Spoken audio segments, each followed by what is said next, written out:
Olá pessoal, hoje eu estou aqui para falar da nova série de vídeos Baú de Relíquias da Doutor E. No Baú de Relíquias, nós apresentaremos alguns vídeos antigos da Doutor E, sobre assuntos como, por exemplo, imobilizadores de partida, eletrônica básica, airbag e veículos flexíveis. Essa série ela é indicada para quem está começando na área da reparação, para quem deseja começar na eletrônica embarcada. Mas se você já é reparador profissional, não deixe de fazer o test drive da Enciclopédia Doutor E para conhecer esse nosso serviço. Clica no link aqui abaixo, preencha o formulário que um de nossos consultores vai entrar em contato com você para tirar todas as suas dúvidas sobre esse serviço. Até o próximo vídeo, pessoal!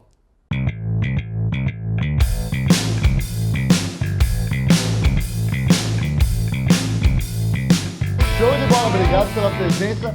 Mas agora, Walter, vamos começar a brincadeira? Vamos lá. Vamos fazer uma pergunta pra eles então aí, Paulo. Pergunta é fundamental, hein? Vai lá. O que é mais barato, pessoal? Fácil, hein, Paulo? É rodar com etanol ou com gasol? Gasol, que diabo é isso, Paulo? Gasol. Gasol. É!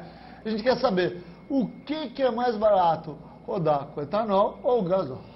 Bonito, hein, gasol? Ai, que gasolina. Ai, que gasolina. É Frex. É Frex. Então vamos lá falar com os nossos irmãos aí do Brasil inteiro. De acordo com os nossos participantes aqui, o mais barato é rodar com o etanol.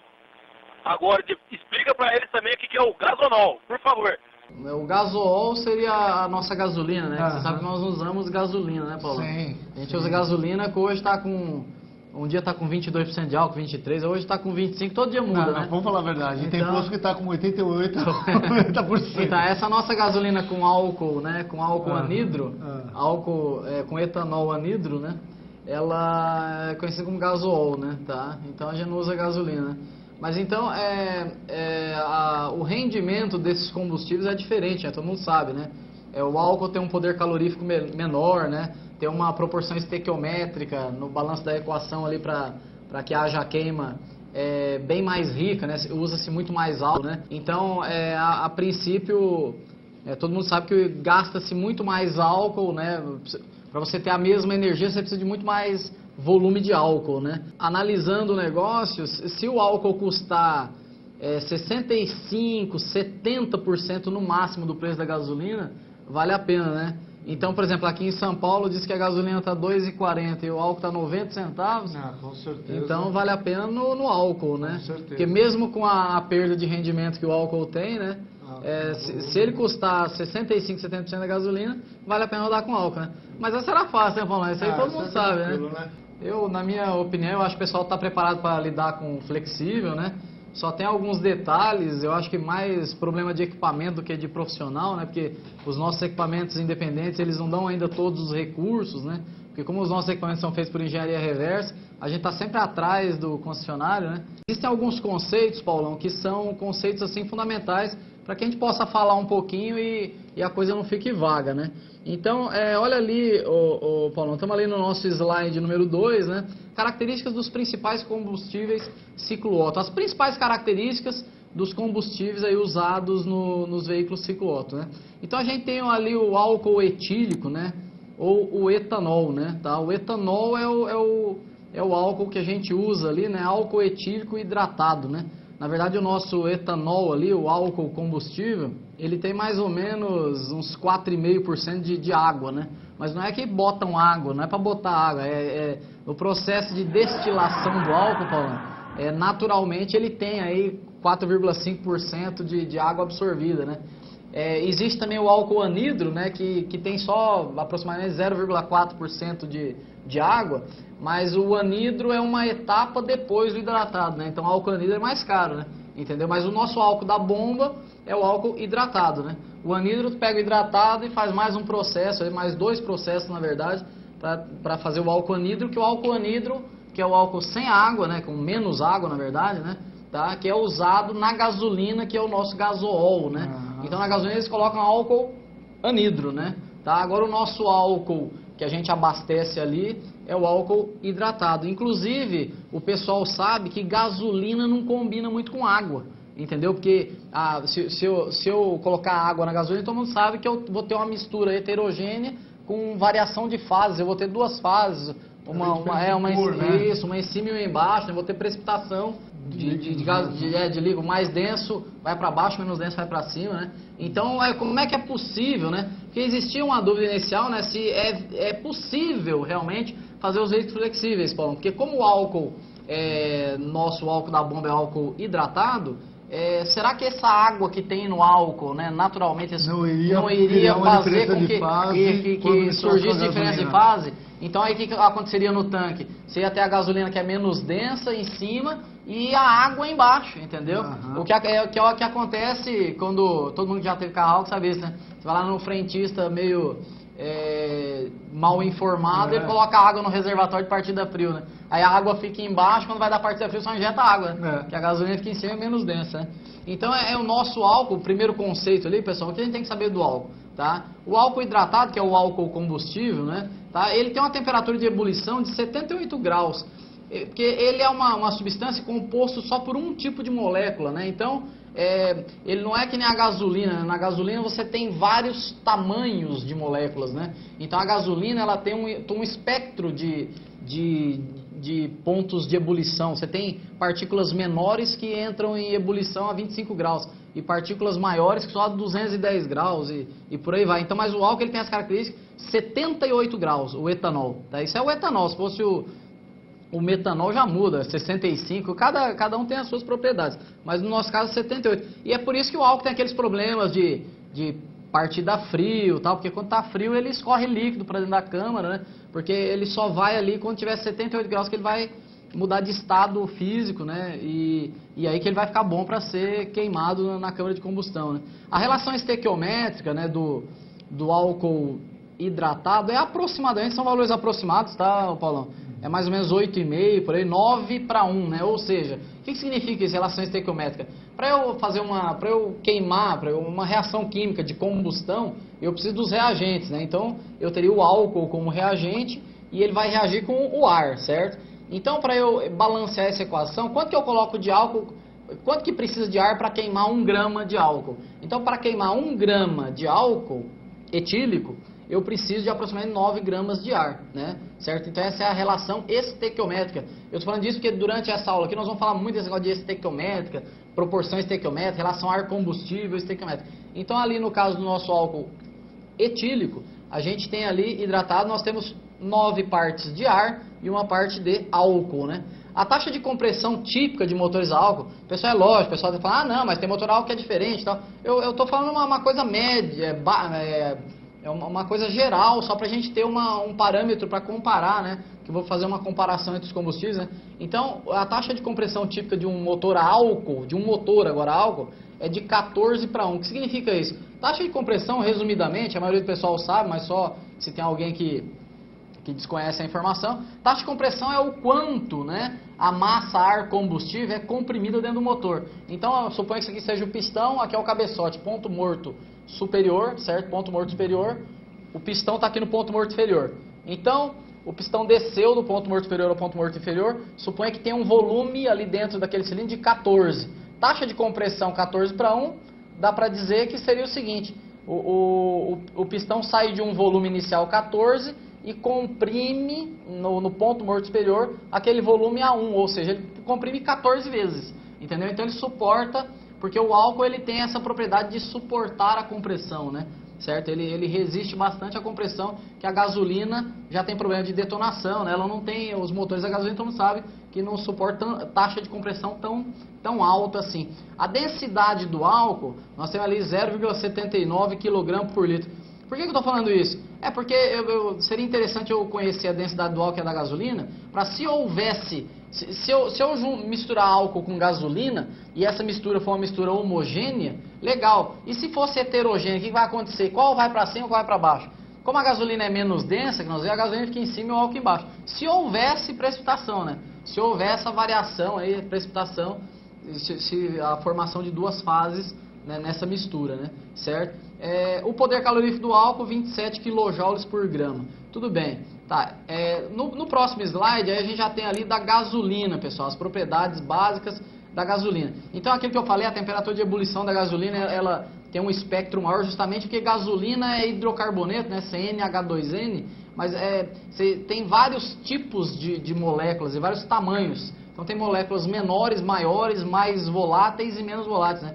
Por isso que a gasolina em temperatura ambiente, ela evapora, por isso que os veículos a gasolina tem canister, né, aquele reservatório de carvão ativado para os gases, né, que evaporam a temperatura ambiente serem reaproveitados pelo motor. Então é um combustível interessante a gasolina por causa desse espectro aí de ebulição, aí de temperatura de ebulição. A relação estequiométrica da gasolina, tá? Isso eu estou falando de gasolina pura, né, tá? Certo? Que a gente não usa essa gasolina, né? 14,6 para 1, ou seja, para cada 1 grama de gasolina eu vou ter 14,6 gramas de ar, certo? Ou seja, dá para perceber, todo mundo sabe disso, que a gasolina ela trabalha com uma mistura muito mais pobre em relação ao álcool, né? O álcool ele usa 1 grama para 9 gramas de ar. E a gasolina, 1 grama de gasolina para 14, muito mais ar, muito mais pobre, né? Ou seja, muito mais econômica a mistura. Na verdade, só um parêntese rápido, né?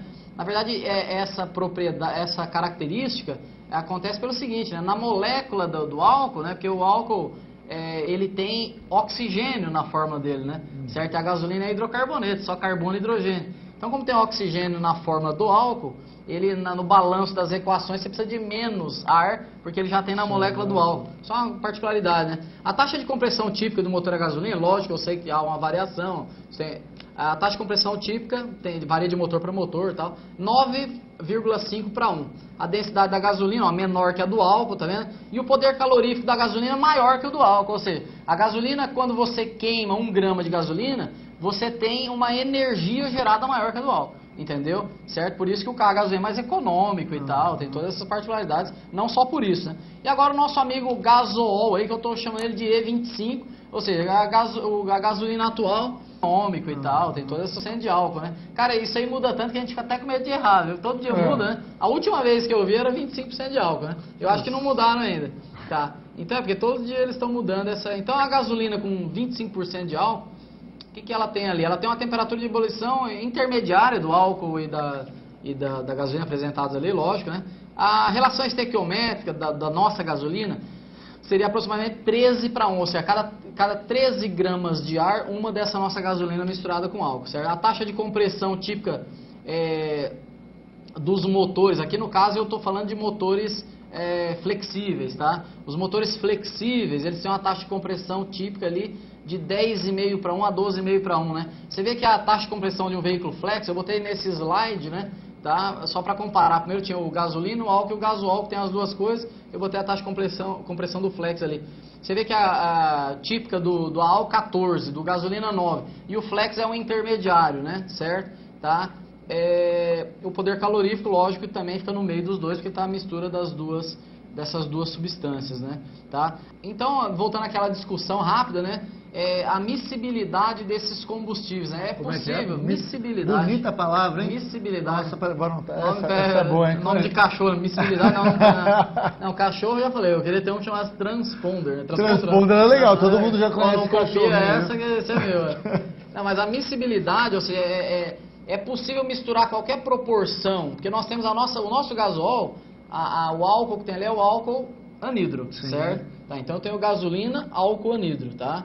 Quando eu vou lá no posto, eu tô com meu carro a gasolina, que ele é gasol, gasolina, álcool anidro, certo? Eu vou lá, abasteço álcool hidratado, que tem água, certo? Não é que ele tem água, ele tem 4,5% de água, né, natural, né, do álcool hidratado, certo? Será que essa água que tem no álcool ali, porque você vê, gasolina não pode misturar com água, não. Tanto é que o álcool que colocam na gasolina é o anidro, entendeu? Então existe essa preocupação, será que não vai haver precipitação, não vai haver formação de duas fases distintas e precipitação da água?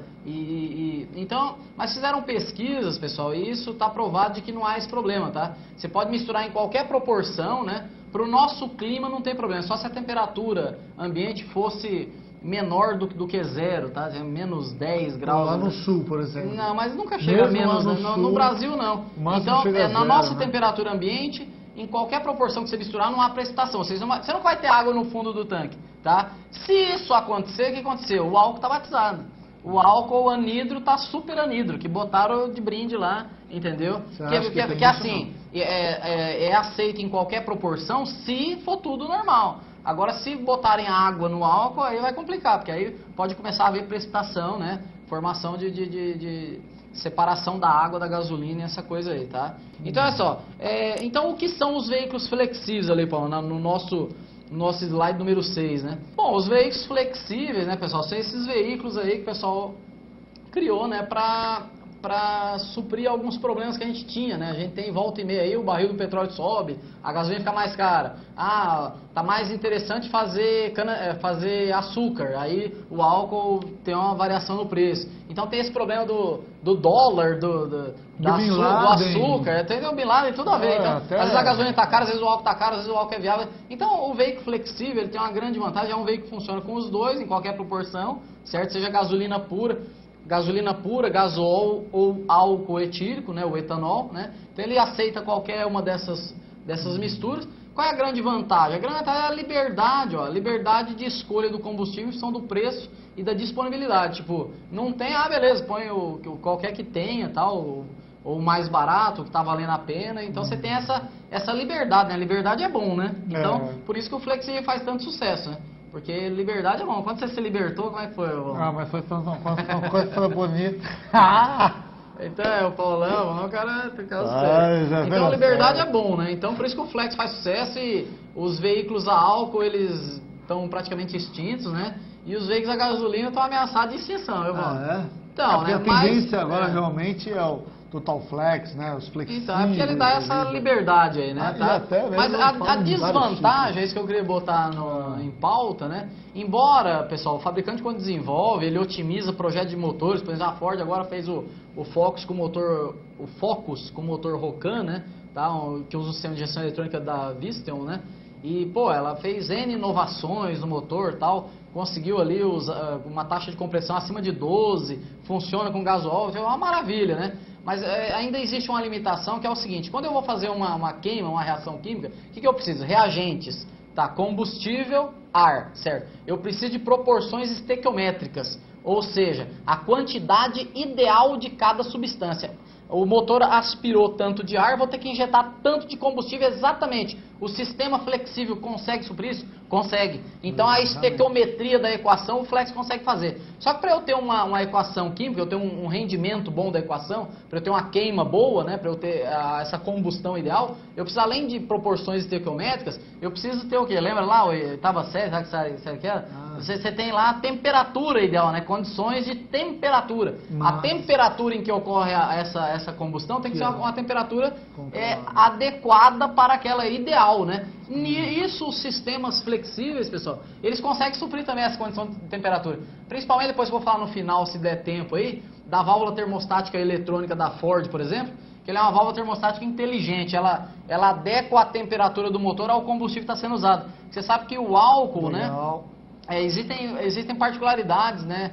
O motor a álcool ele trabalha um pouco mais quente do que a gasolina, né, Paulo? Então, se você usar uma válvula termostática engessada ali, você não vai ficar nenhum e nem outro, então você não supriria o negócio da temperatura. Então, o sistema da Ford ele tem essa válvula termostática eletrônica que supre, então o sistema Ford supre o problema da temperatura. Tá, e agora? Agora eu tenho, além de estequiometria, temperatura, eu preciso de pressão. A reação química ela tem que ter uma condição de pressão ideal. Pressão o combustível foi admitido pelo motor, é a compressão. Opa, pera aí, a compressão. Ih, aí falhou. Por quê? Você lembra que eu mostrei ali no começo? Suponha que a compressão, a taxa de compressão no carro álcool, 14. Do carro a gasolina, vamos supor 10. Do carro flex, vamos supor 12. 11, tipo que é 11. Intermediário. Então, ô Paulão, eu não existe essa tecnologia, tá? Já existe tecnologia para motores com taxa de compressão variável, mas é caro, né, e não é aplicável. Então, como eu não tenho a taxa de compressão variável, eu tenho uma perda no rendimento, com certeza. Mas eles conseguem minimizar e é quase desprezível, mas seria melhor. Então, assim, às vezes o cliente compara, pois é, eu tinha um AP gasolina e tem o meu AP flex, o mesmo motor, igualzinho. O meu a gasolina era mais econômico do que o meu flex na gasolina, lógico, e ele vai ser. É porque, na verdade, você não tem essa condição de pressão. Então, a desvantagem é essa, né? Que acaba sendo uma coisa desprezível, é pequena, eles conseguiram minimizar bastante. Mas isso é muito né? interessante até mesmo para o nosso amigo reparador conversar com o seu Orientar o cliente. cliente, né? Claro, é lógico, se o cliente reclama de um consumo excessivo, pessoal, você tem que analisar se há coerência. Ah, como é que tá essa vela? A vela tá preta? Se a vela tá preta, tem consumo excessivo. Ah, a vela tá branca, sensor de oxigênio oscila legal, mistura rica, mistura pobre, a temperatura tá beleza e ele tá gastando muito. Opa, peraí, vamos analisar isso direito. Entendeu? Às vezes não é, às vezes é o jeito que o cara dirige, tem que analisar, né? Pode ser verdade, como pode ser mentira. É muito comum na oficina, viu? O cara chega lá querendo que você faça um milagre, né? E esse milagre não existe, né? Então, aí vem ali o nosso slide 7, que falava ali, né, do que é mais barato, né, aí a gente viu ali, né, olha, normalmente é mais viável o etanol, né, porque raramente o etanol custa mais do que 70% do preço da gasolina. É que na verdade realmente depende, né? Depende mesmo até das circunstâncias região. financeiras e do Na valor. minha Mas o que a região, gente né, vê hoje... eu tô em Florianópolis, né, certo, Santa Catarina. E na minha região, Quanto é o valor lá do... olha, eu acho que o álcool, pô, meu carro é gasolina, né, cara, mas o álcool, é taxa de compressão ideal. taxa de compressão ideal. O álcool, ele, acho que lá em Florianópolis tá, eu não sei, acho que é 1,50. Não, porque aqui em São Paulo tá em torno de 1,15, 1,17. É, 1,50. E E a gasolina 2,50. Nossa, Se você tá fizer caro, a conta, né? 2,50 em todos os postos, né? Isso é um milagre. É. Então, se você fizer a conta, você vai ver que dá mais ou menos 70% do valor. Então, lá tanto faz como tanto fez, Entendi. né? Tá? Então, realmente é uma conta até mesmo que na região do legal reparador ele isso. tem essa ideia. Aqui em São Paulo não vale a pena falar. andar. Em São Paulo o álcool 90 centavos, a gasolina 2 e pouco, não vale a pena andar a gasolina nunca, né? Não, certo? aí é pra Então isso, legal, né? Então flexibilidade é isso, né? Liberdade, né, Paulo? Com certeza. Certo. Então olha só, lógico que ali no nosso slide 8, para você conseguir implementar os motores flexíveis, né? Que aceitam qualquer combustível, houve algumas mudanças nos motores, né? Só rápido isso aí que isso não é o que mais importa, viu, Paulo? O que mais importa pra gente é como é que repara esse troço aí. Os defeitos que ele dão, né? Nós vamos chegar lá. É, porque isso é uma preocupação que eu até queria ver olha com só. você. Então, olha lá, as principais diferenças físicas do motor gasolina e flex, o injetor flex, ele é um injetor, comparado com a gasolina, tem maior vazão, né? Uma tecnologia melhor, ele tem resistência à corrosão, porque o álcool é corrosivo, a gasolina não é, né? Você passa a ter todos os problemas de lubrificação também quando você usa álcool, porque a gasolina ela é lubrificante, o álcool não é tão lubrificante nem a gasolina, é mais seco, né? Então você tem problemas em guias de válvulas, sedes de válvulas, um monte de coisa. Então tem uma série de mudanças que foram feitas, injetores, o tanque teve que ter um revestimento para suportar o álcool, né? A bomba de combustível também para aguentar o álcool, que o álcool é corrosivo, né? O sensor de nível é o seguinte, a boia agora no veículo flexível ela passou a ser um sensor, que é o sensor de abastecimento, então ela passou a ter uma comunicação com a unidade de comando. Normalmente não é direta, tá, Paulo? A boia, se você seguir o código dela, não está ligada na unidade de comando do motor. Às vezes ela está ligada no painel e o painel informa para a unidade de comando, ou está ligado na central da carroceria, e a central da carroceria informa para a unidade de comando, mas passou a ser um sensor e ele tem que ter essa comunicação com o sistema de injeção, ou via painel, via rede CAN, sei lá, como é que vai ser o sistema. Sistema de partida frio, como o carro é flexível, ele tem que ter partida frio, né, Paulo? Certo? Então, com relação ao motor a gasolina, o flex tem partida frio. A taxa de compressão, eles tiveram que fazer essa taxa de compressão nem lá nem cá, né? E essas mudanças no cabeçote e no software de controle da unidade de comando, né? Que a unidade de comando ela tem que ser inteligente pra caramba, né? Pra poder descobrir qual é o combustível que está sendo utilizado, que nós vamos ver como é que é feito isso daqui a pouco, certo? Então, olha só. Como é feito ali no nosso slide 9, Paulo, como é que é feito esse reconhecimento? Como é então a mudança no motor, beleza? Tem algumas adequações, o motor tem que ser flexível mesmo, né, para suportar os dois. E como é feito o reconhecimento da relação ar-combustível? Olha, pessoal, quem desenvolve essas coisas aí, esses sistemas de injeção eletrônica, quem tem aí no nosso mercado? Alguns que eu lembro aí, Bosch, né, uma empresa grande, Magneti Marelli, né, Delphi, Visteon, certo? Tem algumas empresas que desenvolvem esses sistemas, certo? Mas as tecnologias que existem ali no nosso slide número 9, Paulo, existem dois métodos basicamente de medição, né?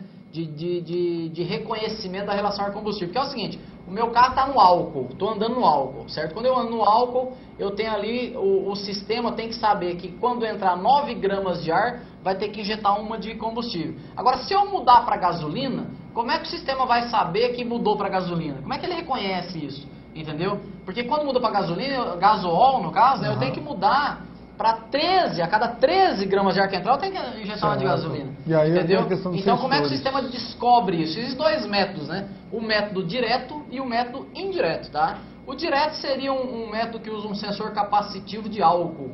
Existiria, essa é a ideia, né?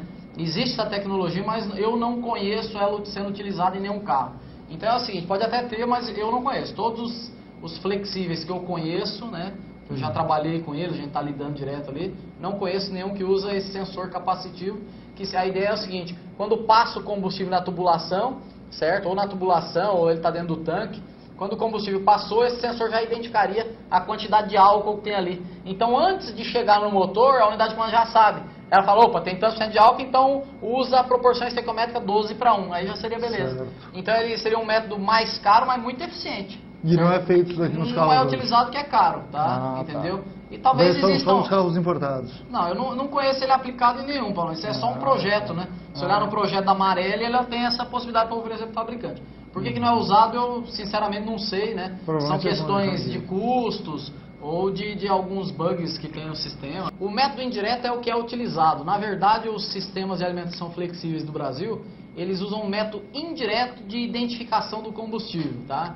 Que seria através do sensor de oxigênio. Então, é indireto por quê? Porque primeiro é injetado, ocorre a combustão, depois que a combustão ocorreu, vai sair os resíduos de gases no escapamento, a sonda lambda vai analisar o que está saindo e vai conseguir determinar o que é que aconteceu ali, qual é o combustível que está sendo utilizado, né? Tá? Então, como é feito, né, pessoal? Como é que é feito o reconhecimento? Essa é a nossa dúvida. Nosso método é indireto. Mas como é que se consegue, como é que o sistema consegue descobrir qual é o combustível? Interessante essa dúvida. Na verdade é o seguinte, pessoal. Existe na unidade de comando uma estratégia específica, uma rotina na programação, que é a rotina de identificação do combustível. Então toda vez que essa rotina é solicitada, a unidade de comando entende, ó, agora está na hora de tentar descobrir qual é o combustível. Mas quando essa rotina é solicitada? Quando é que a unidade de comando sabe que está na hora de tentar descobrir qual é o combustível? Ó, quais são as principais condições? Então, quando é que a unidade de comando vai tentar reconhecer o combustível? Ó, pessoal, esses valores, tá, pessoal? Estou me baseando aqui em dados do sistema 4AFB da Magnete Marelli, tá, pessoal? Essas informações, elas podem variar. Você pegar um sistema Visteon ou Bosch, esses valores, 3 litros, 2 litros que eu vou falar aqui, pode ser um pouco diferente, porque muda de programador para programador, mas a ideia básica é a mesma. Então, voltando lá no nosso slide ali. Condições que habilitam o reconhecimento da relação ar-combustível. Bom, toda vez que tem um abastecimento superior a 3 litros, nós não temos lá no tanque o sensor de nível, que é a boia. Uhum. Se a boia informar que o abastecimento foi maior que 3 litros, a unidade de comando fala, opa, então agora eu vou ter que determinar o que aconteceu, se mudou o combustível ou não, certo? Toda vez que eu tenho um consumo, olha lá, Paulo, vamos ver as condições, consumo maior que 20 litros, o cara está rodando, consumiu 20 litros, ou seja, a boia vai baixando, a unidade de comando atua essa estratégia de reconhecimento.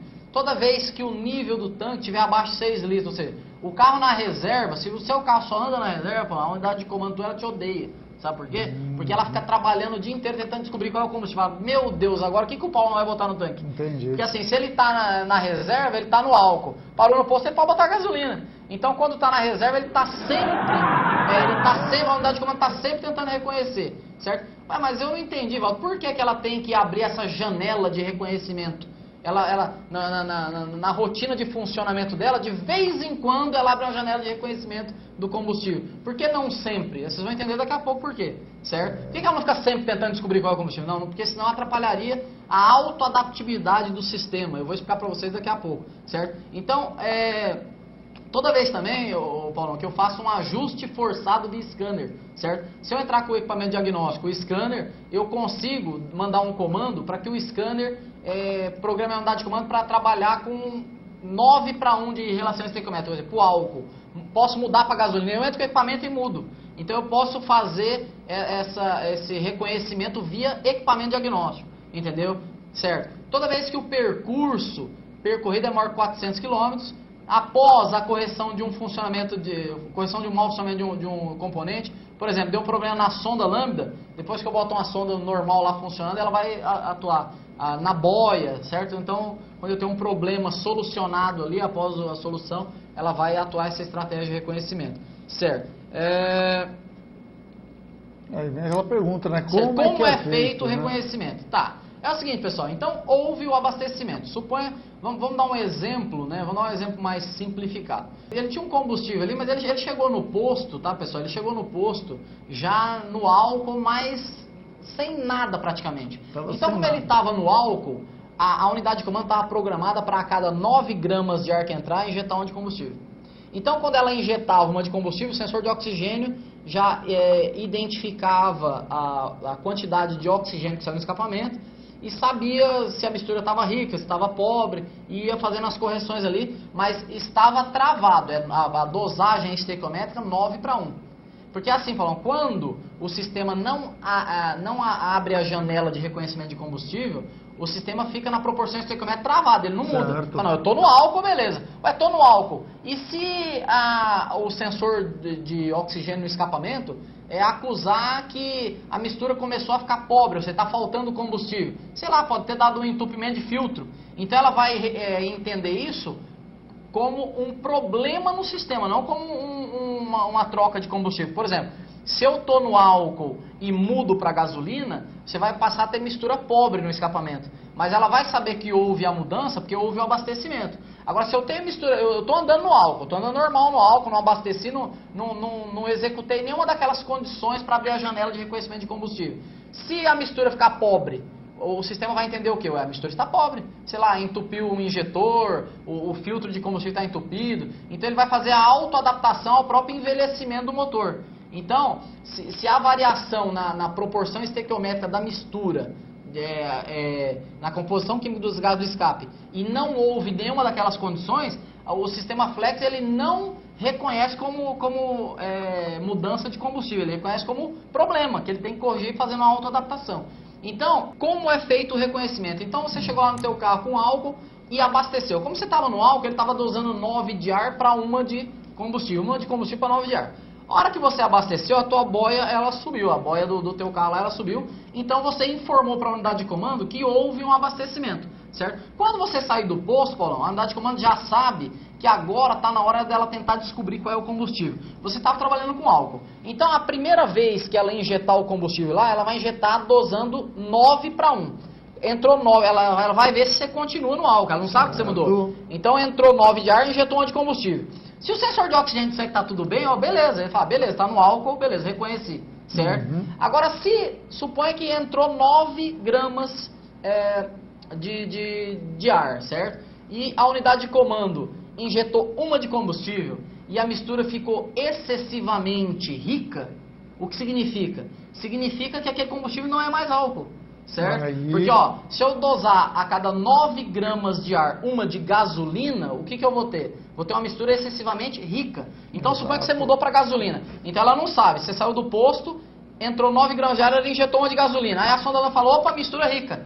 Aí ela fala, puta merda, então não é 9, deixa eu chutar outro. Aí ela chuta um outro valor, 10:1. Então a cada 10 ela injeta uma. Então ela vai chutando, Paulão, ela vai chutando no algoritmo de controle outras relações estequiométricas até que ela consiga que o sensor de oxigênio informe que realmente foi corrigido o problema de mistura rica e mistura pobre. Ele faz a correção exatamente através do algoritmo. Exatamente, estava no álcool, estava dosando 9:1, certo? Injetou a primeira vez 9:1, viu que ficou rica, o que ela faz? Então não é 9, tenta 10, tenta 11, opa, zerou, tranca. Então reconheceu o combustível. Pronto, agora para esse combustível aí, a relação tem que ser 11:1. Só finalizando, né? Ele começa a trabalhar com aquela proporção estequiométrica. Então é assim que ocorre o reconhecimento do combustível. E é uma coisa, reconheceu o combustível, já reconheceu, saiu do posto, está andando, ocorreu uma mistura pobre, mas não houve nenhuma daquelas condições. Então isso não é abastecimento, é defeito. Então ele vai se autoadaptar, vai tentar corrigir o defeito, entendeu? Então tudo bem, acho que a gente já conseguiu explicar que como é que ocorre, né, quais são os parâmetros utilizados para que a unidade de comando abra a janela de reconhecimento de combustível, certo? Uma vez aberta a janela de reconhecimento de combustível, reconhecido o combustível. Quanto tempo, Paulo? É isso aí que tá. Aí que tá o detalhe do Flex. Eu saí do posto, abasteceu. Quanto tempo ele vai demorar para reconhecer, Paulo?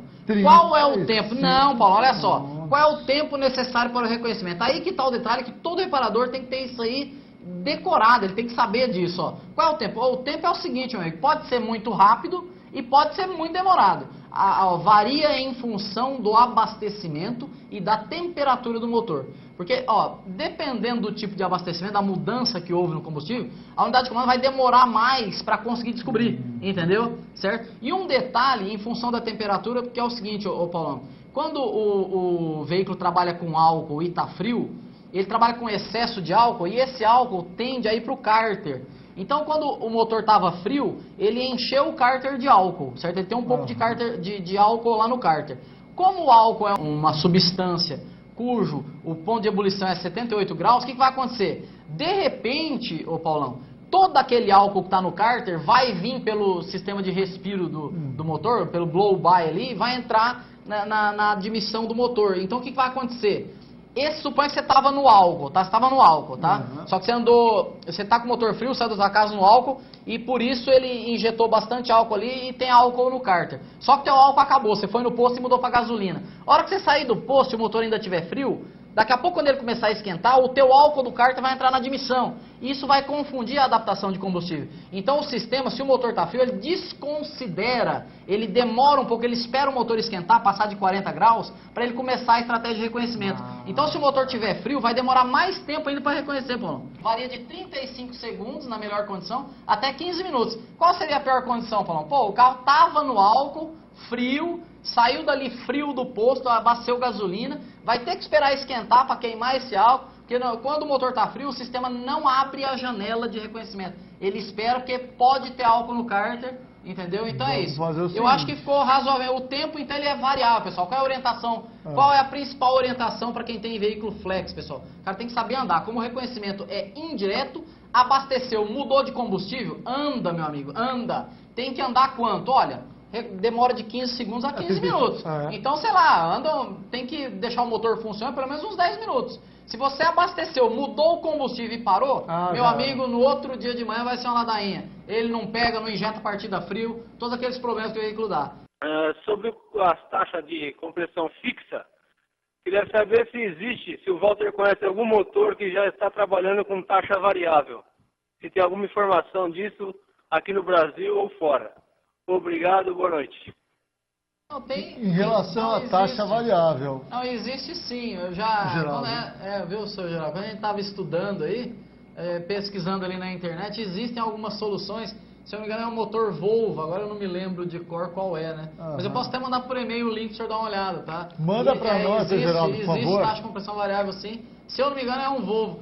Vamos fazer o seguinte. Na internet existe essa informação em português, inclusive, tá? Não é em inglês, tá? Então existe essa tecnologia, tá? Aplicada em motor, sim, taxa de compressão variável. Até no material da Marelli, por exemplo, ela comenta isso, sabe? Que existe e tal. Se você pegar o projeto da Marelli, ela diz, existe, né? Se pegar o material de treinamento da Fiat, né? Quando ele a concessionária dá treinamento para a rede, né? Tem lá, existe taxa de compressão variável. E vendo isso que existe, eu comecei a procurar e achei um Volvo lá que trabalha com isso. Legal. Vocês falaram muito bem aí sobre taxa de compressão. Nós entendemos bem. Mas eu tive uma dúvida aí nessa taxa de compressão. A taxa de compressão a álcool, nós sabemos que é uma, do motor a álcool. A taxa de compressão a gasolina é outra, nós também sabemos. Agora sim, essa mistura que vocês fazem, eu vou com carro a álcool. Meu álcool acabou, eu paro no posto e boto gasolina. Qual a taxa que eu vou usar? Vai ter alteração nessa taxa? O problema do veículo flex que tem hoje em dia é esse, a taxa de compressão ela é fixa. Então você vai ter um motor de 11, normalmente a maioria é 11, 12. Certo. 11 para 1 ou 12 para 1 é fixo. E isso é um problema, né? Porque às vezes para gasolina é muito e para álcool é pouco, entendeu? Então, e aí que foi até a pergunta do nosso amigo ali do Senai, né? Que eu tinha comentado que existe essa solução de taxa de compressão variável, tá? E é uma solução de engenharia bem interessante até. Só que deve ser caro, né? E não é aplicável, né? Entendeu? Sim, então a taxa de compressão ela é fixa, não vai mudar. O que vai mudar é a proporção estequiométrica. O sistema vai reconhecer o combustível através da composição dos gases de escape e vai alterar a relação estequiométrica na unidade de comando, né? Então, a taxa de compressão ela é fixa e esse é o problema. Legal. Entendeu? A pergunta aqui dos nossos participantes é a seguinte: existe, como o Walter havia mencionado aí, que o reconhecimento da troca de combustível via scanner, foi relatado aqui pelo nosso participante que alguns equipamentos que ele conhece não faz esse reconhecimento. Existe algum scanner específico fazendo esse reconhecimento ou é algum procedimento na operação do scanner?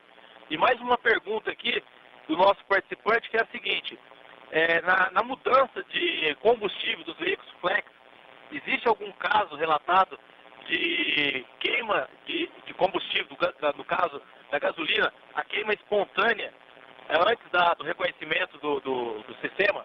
Na verdade, eu também não entendi direito. É uma mudança, se existia uma mudança espontânea na queima do combustível. Eu não entendi a pergunta, pessoal. Tá, Depois... mas vamos responder a primeira, depois a gente vê de novo essa pergunta aí, tá? Então é o seguinte, pessoal, essa que o nosso amigo fez aí, sobre eu comentei que existe você pode introduzir o equipamento para fazer o ajuste forçado da mistura, né, da relação ar-combustível. E isso é uma coisa muito legal, pessoal, que falta na maioria dos nossos equipamentos, né? A gente tem essa possibilidade, mas falta. Que equipamento que tem? Por exemplo, se eu pegar o equipamento da Raven aqui, ó, que vamos lá vamos ver lá, vamos mostrar essa função aqui, pessoal. Na câmera de documentos? A câmera de documentos ali, vamos mostrar. Olha só, vários equipamentos, eu vou entrar no sistema aqui. Já está lá, Paulão? Pode mostrar? Já, pode colocar. Já está aparecendo?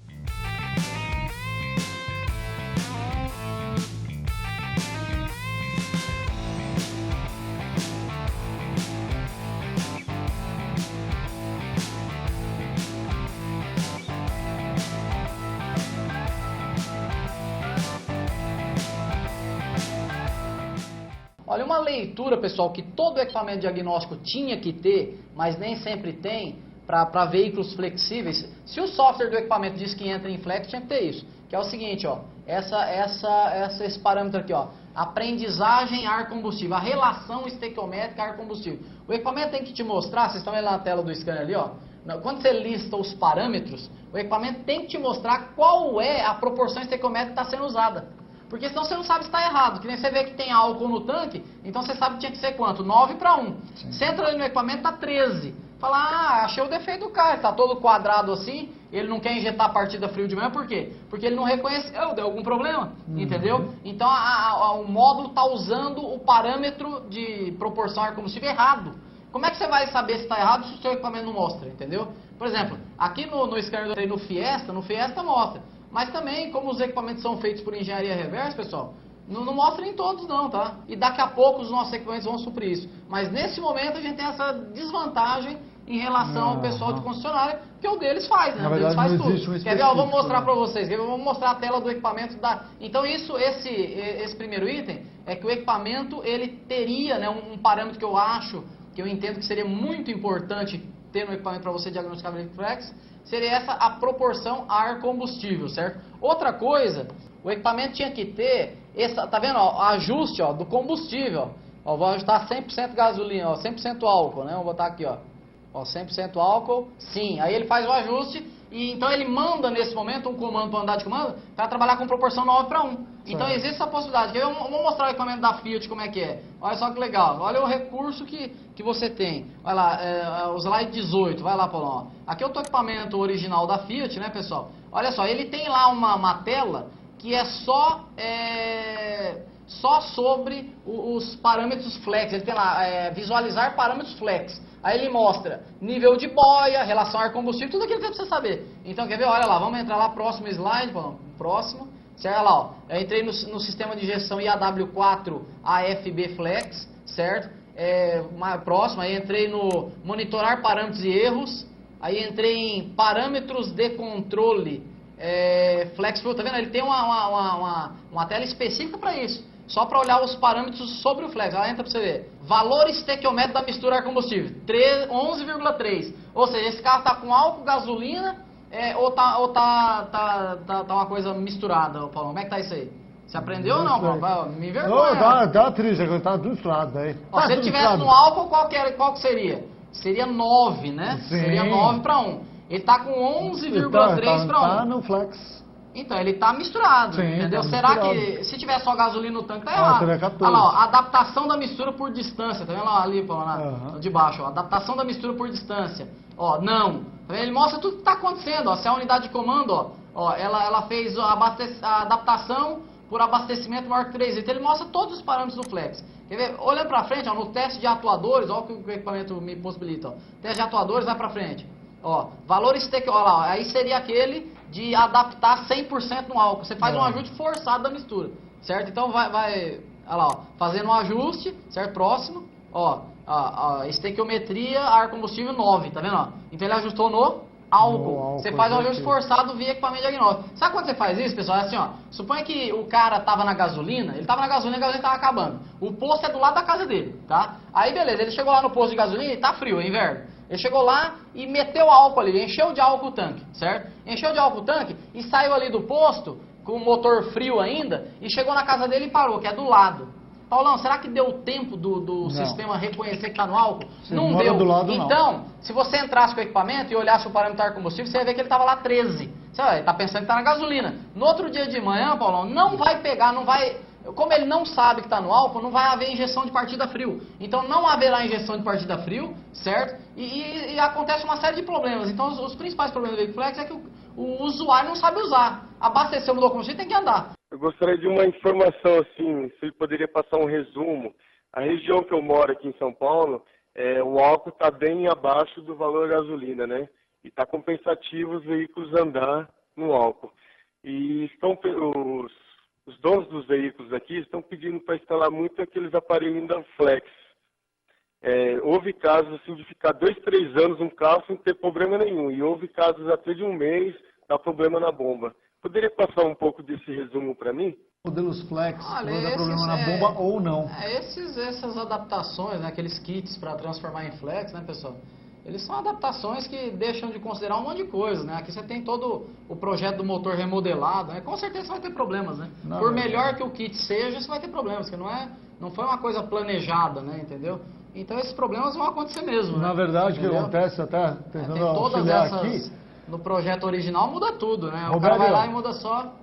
o que acontece, né, Walter, é que não foi levado em consideração a troca do injetor, do tanque, da bomba, do sensor de nível, né, a caixa de compressão, da UCE também. Com né, certeza. Não, a UCE ele substitui o que eles fazem, esses adaptadores que eles colocam, eles substituem a princípio, não tão bem, não é uma coisa tão bem elaborada como o sistema original, né? Ele substitui mais ou menos a UCE e o resto. Então, como não substitui o resto, você vai ter problemas, né? E aí aquela questão, pô, o Roberto falou, mas uns duram 2 anos, outro 1 mês.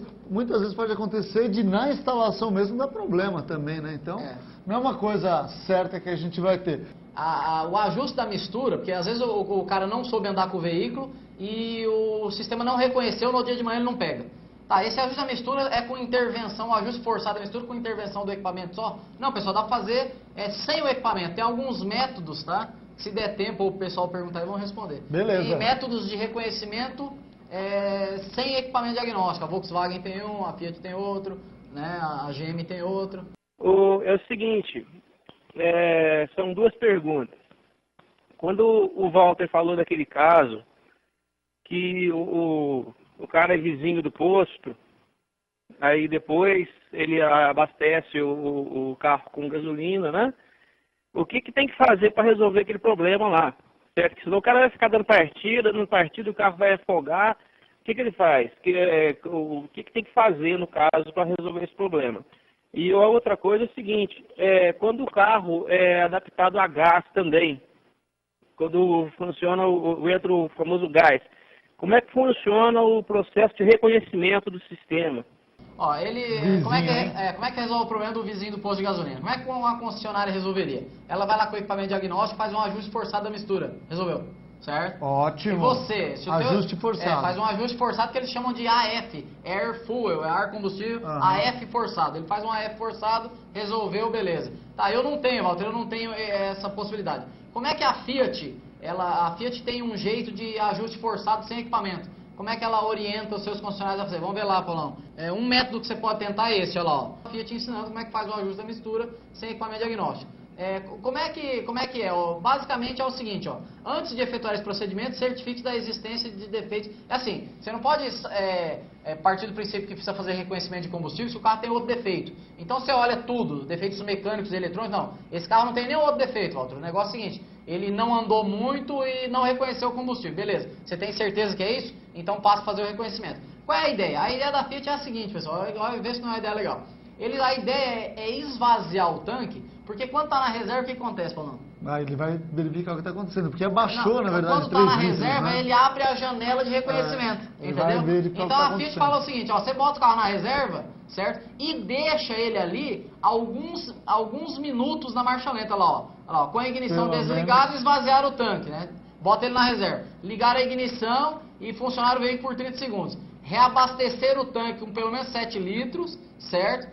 Ligar o motor e deixar ele na marcha lenta até que acione a ventoinha. Ou seja, resumidamente, o que ela manda fazer, pessoal? Ela manda você tirar o combustível do tanque e deixar ele na reserva. E manda você dar partida e deixar ele em reserva funcionando até a ventoinha acionar. Porque ele não está na reserva, ele vai acionar a estratégia de reconhecimento. O cara não tinha deixado de reconhecer. Mas como ele está na reserva, você abriu a janela de reconhecimento, ele funciona ali uns 10 minutos e resolve. Só que é o seguinte, Walter, mas esse carro estava afogado. Ele está afogado, então você vai ter que desafogar ele, tira as velas, desafoga, bota ele na reserva. Walter, não gostei, que ideia ridícula. Porque é o seguinte, Walter, esse carro está com o tanque cheio. Como é que ele vai tirar tudo? Então você usa a ideia da GM. O método da GM é o seguinte, pessoal, é igualzinho da Fiat. Só que ao invés de esvaziar o tanque, ela faz o seguinte, com tudo instalado, ela retira a boia do tanque, mas com o chicote ligado. É trabalhoso isso, hein? Trabalhoso, mas aí você escolhe qual que você quer fazer, tá? Tira a boia fora para ela simular a condição de tanque vazio, só que tudo ligado. E dá partida e deixa ele funcionar até ligar a ventoinha, entendeu? É a mesma coisa, só que aí não tira o combustível do tanque. Essa é a ideia GM, tá, pessoal? Isso aí é a GM, mas é a mesma coisa, né? Entendeu? Certo? Já teve gente que falou assim, Walter, eu peguei um Fox Flex, que foi o seguinte, eu fui lá, eu desliguei o bico e dei partida só para ele pegar, porque ele estava afogado. Aí ele pegou, a hora que eu liguei o bico, ele sarou. Sabe por quê? Você não desligou o bico, você não provocou um defeito. Quando você provoca um defeito, você ligou o bico, você arrumou o defeito. Então você abriu a janela de reconhecimento de combustível. Então o simples fato, talvez, de desligar o bico e dar partida, para ele desafogar, a hora que você ligar, ele já vai pegar e vai abrir a janela. Finalizando, vai lá, Paulão, vai lá, que é o método da Volkswagen. Se eu não falar isso, o pessoal vai chorar. O método da Volkswagen é o seguinte, pessoal. A Volkswagen tem um método para reconhecimento de combustível, tá? Sem scanner, que só funciona para os sistemas Volkswagen Bosch. Só sistema de injeção Bosch, olha lá na última linha do slide, ó. Exceto Gol 1.0 Total Flex com motor BMW, a especificação do motor. Esse aí não dá certo. Mas todo veículo Volkswagen que possua sistema Flex Bosch, exceto aquele ali, certo? Exceto o Gol com motor BMW. O que dá para fazer? É o seguinte, sabe como é que é? Bem simples, ó. Você pega, desliga a unidade de comando e liga. Para quê? Para dar um reset de parâmetros autoadaptativos, certo? Antes de dar partida, você pisa uns 30% no pedal do acelerador e pisa no freio. E dá partida pisado, entendeu? Certo. Então você pisa no freio, pedal do acelerador, dá partida pisada, ele vai pegar, você segura um pouco freado e acelerando um pouquinho, segura ali um minutinho, já tá bom. Tira o pé e deixa ele funcionar até ligar a ventoinha. Isso aí vai dar um ajuste, ó, 50, ela mostra o slide lá, Paulão. 50%, ele vai adotar, se fosse olhar o parâmetro lá, ele tá 11:1 mais ou menos, entendeu? Certo. Então esses são os métodos sem equipamento diagnóstico. Fazendo uma colaboração aí também, na linha Volkswagen, tem a opção aí também de desligar o sensor de nível, dar a partida, tá? O motor não vai pegar e vai morrer, não vai ter pressão na linha de combustível, tá? E volta a ligar novamente, o painel não vai conhecer nível, tá? Volta a ligar novamente, que ele entra em autoadaptação também, tá? Já fiz várias vezes esse teste aí e dá resultado. A outra coisa, eu vou pedir uma ajuda aí. Nós temos vários programas aí, principalmente na linha de importados. Coloca o scanner, tá? Seja lá qual fabricante for, e dá aquele código não reconhecido. A gente reclama com o fabricante, ele diz, não, poxa, nem nós mesmos temos o acesso a esses códigos.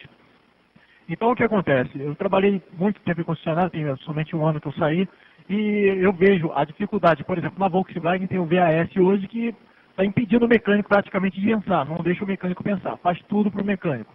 E os códigos ficam tudo armazenados dentro do equipamento, não tem mais acesso. Como é que você poderia nos ajudar para conseguir esses códigos aí? Um abraço. Opa. Esse negócio de código de defeito é o seguinte, até os códigos padrão OBD2, até o 999 é padronizado, ou seja, o código 830 é o mesmo para todo fabricante.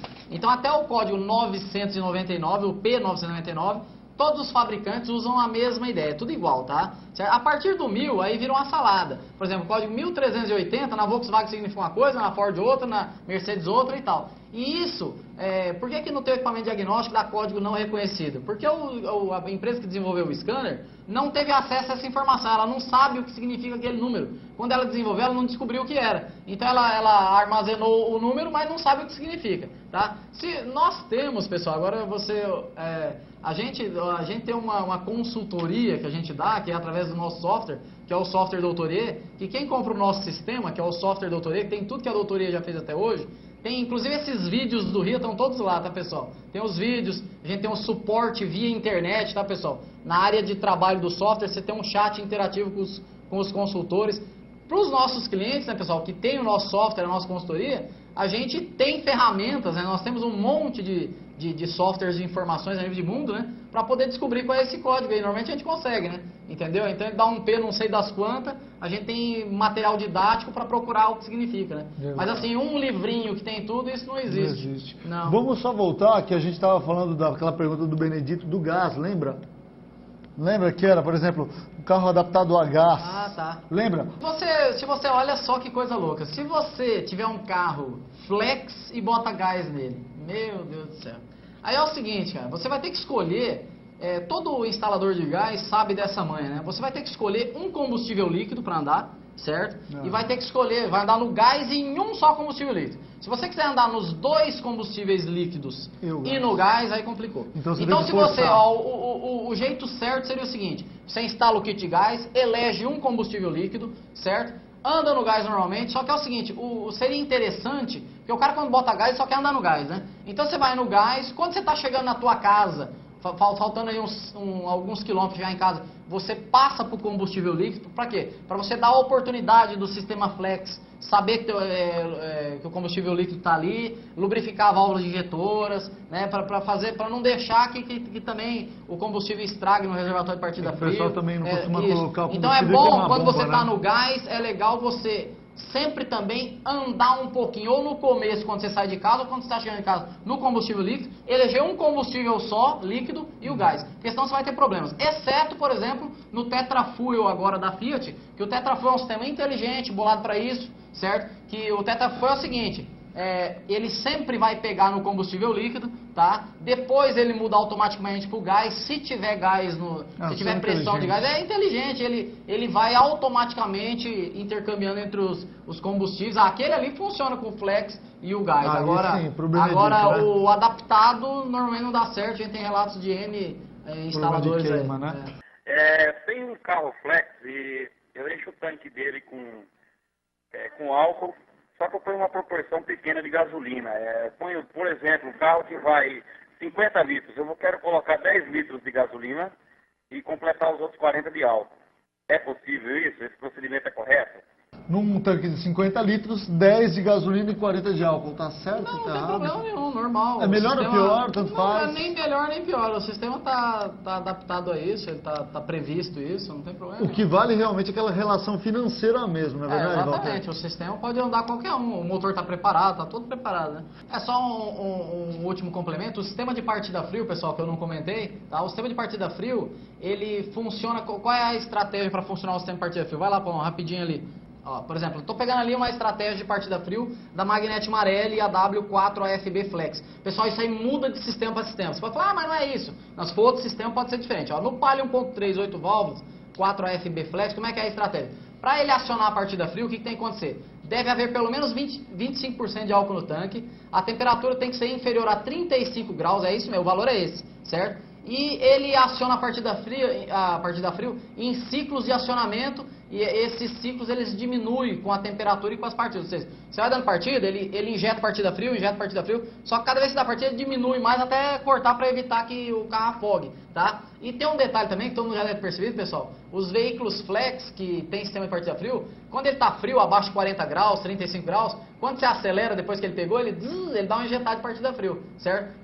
Principalmente se você está no álcool, né? Acelerou, ele aciona o motor de partida frio. Para quê? Para ele não falhar na retomada, né? Entendeu? Tá. Então isso é normal, tá, pessoal? Todos os sistemas... Quer ver? Vamos ver outro ali, ó. Voltando à pergunta anterior, que não foi, não sei se vocês não conseguiram entender, mas no caso de pré-ignição, se ocorre, se vocês têm relato de algum caso, na mudança do combustível, colocando só gasolina adulterada, batizada, alguma coisa assim. Você entendeu? Com combustível adulterado pode acontecer isso aí sim, pré-ignição, todos esses problemas, né? Mas não tem um relato disso no nosso suporte lá, viu, Paulão? O que eu tenho relato que, agora finalizando aí, às vezes dá problema, por exemplo, você tem um sistema de partida frio que é um sistema normal, que nem qualquer outro sistema de partida frio. Né? Tem a bomba de partida frio, a eletroválvula, né? Às vezes a eletroválvula trava aberta, entendeu? Aí ele consome todo o combustível do sistema de partida frio. Tem alguns bugs que dá assim, que ele dá excesso por causa disso, né? Mas pré-ignição, tal, se o combustível adulterado, com certeza vai acontecer, que nem acontece no motor a gasolina, é normal, né? Não muda nada, né? Só para a gente finalizar, em relação ao Meriva 1.8, 8 válvulas flex 2005 com acelerador eletrônico, ele não corrigem entre 1.200 e 2.000 RPM quando liga e o ar estabiliza a rotação. Ele gostaria de saber que tipo de corrente aciona o atuador em marcha lenta. Na verdade, não é muito essa questão aí do... Bom, aí, pessoal, aí a gente já entra, a pergunta dele é o seguinte, um veículo acelerador eletrônico, ele é flex, mas tem acelerador eletrônico, ele está oscilando, né? A marcha lenta só se estabiliza se ligar o ar-condicionado. Tá, ele queria saber qual é o tipo do sinal que vem para o motor que controla a borboleta.